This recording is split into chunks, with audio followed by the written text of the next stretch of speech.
au Mali en disant mais qu'est-ce qui s'est passé? Ça marchait, moi je suis allé au Mali à une époque, il n'y avait aucun problème. Maintenant on n'y va plus. Mais qu'est-ce qui s'est passé? Mais on a paupérisé le Mali, on a fait venir plein de Maliens, le Mali est devenu pauvrissime, on a continué à exploiter les sous-sols justement pour avoir les matériaux rares qui nous permettent aujourd'hui de faire des voitures prétendument écologiques. C'est-à-dire les voitures hybrides qui fonctionnent aujourd'hui à l'électricité fonctionnent à l'électricité nucléaire. Et quand elles ne fonctionnent pas à l'électricité nucléaire, elles utilisent des métaux rares qui eux-mêmes sont prélevés en Afrique. Et voilà pourquoi on est au Mali. On n'est pas là-bas parce qu'on aime tellement la liberté qu'on les préserve du djihadisme. On s'en fout du djihadisme là-bas. On veut juste pouvoir exploiter, avoir des bases et pouvoir exploiter le sous-sol des Africains parce que la France est tellement islamophile de manière intérieure qu'elle est islamophobe sur la totalité de la planète.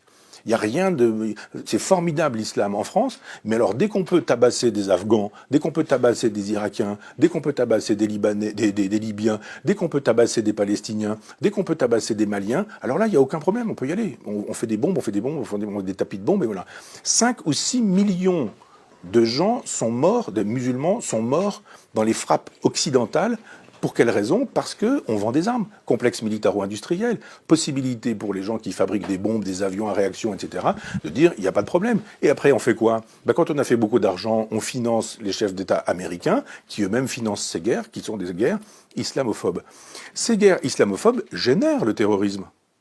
Le terrorisme, il tombe pas du ciel. Voilà des gens à qui on a dit, vous aviez un pays, vous aviez un chef. Ce chef, c'était Adolf Hitler. On détruit votre pays et en même temps, on installe la terreur au quotidien. Que font ces gens-là? Ils arrivent en Occident, ils ont perdu leur famille, ils ont perdu des membres de leur famille, ils ont perdu leur boulot, leur dignité, leur pouvoir d'achat, leur langue, leur culture, leur tradition, leur nourriture. Ils ont perdu tout ça.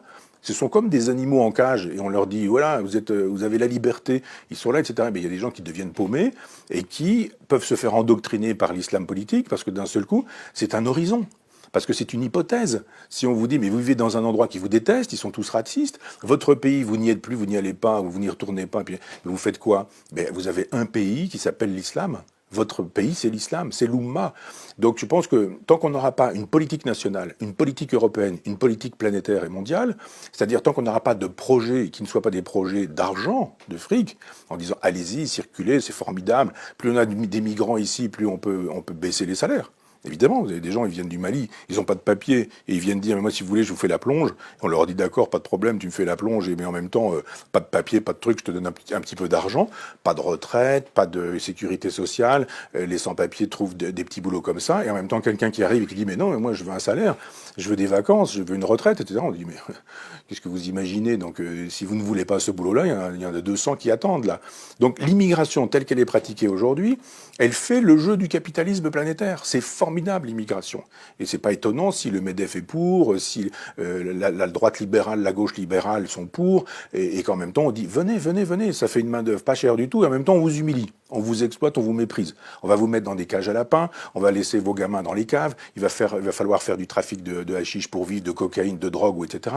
Et puis on ferme les yeux là-dessus. Territoire perdu de la République, aucun problème. Tout ça rend possible le business. Ça rend possible le business.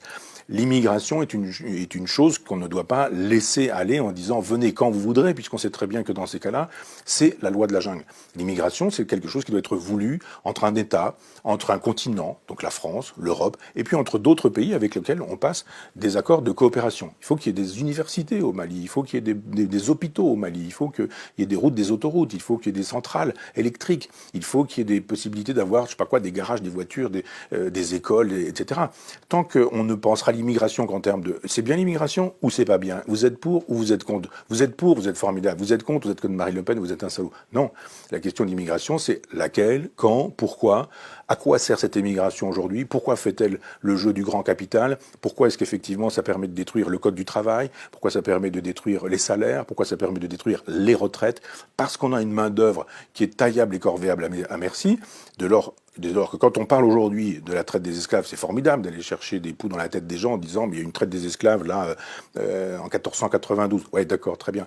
Mais il y a actuellement une traite des esclaves.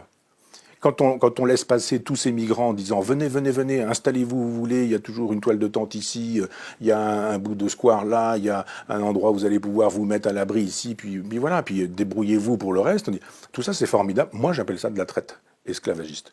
Et j'estime que si on ne pense pas l'immigration, ce que j'ai essayé de faire un peu rapidement, si on ne pense pas des solutions à la question inévitable de l'immigration, bien sûr, il y en a toujours eu, il y en aura toujours, et on n'arrête pas l'immigration en remettant les gens à la mer, ou en remettant les gens sur des bateaux, on les renvoie chez eux, ça n'a aucun sens.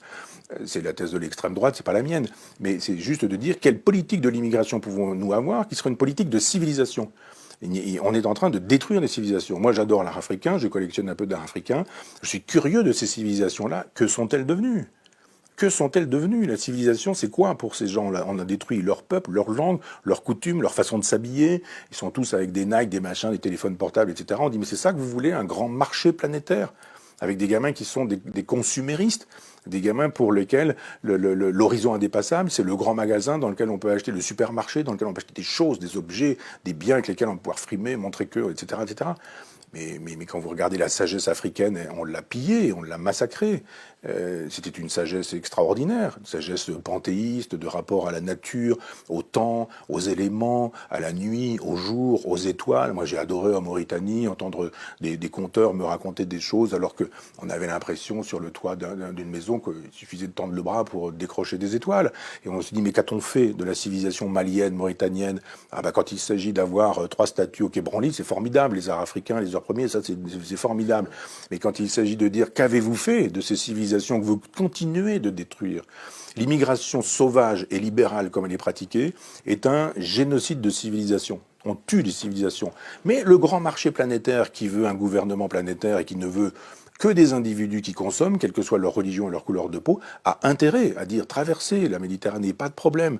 Venez chez nous, vous allez vider nos poubelles, vous allez utiliser les services sociaux, vous allez vous entasser dans des cages d'immeubles où ça va sentir les urines de chiens, de chats, de pistes, d'humains, même ce genre de choses. Mais c'est ça qu'on vous propose. Vous allez vivre ici, c'est très bien, vous allez voir, avec des dealers qui font régner la loi. C'est ça qu'on veut.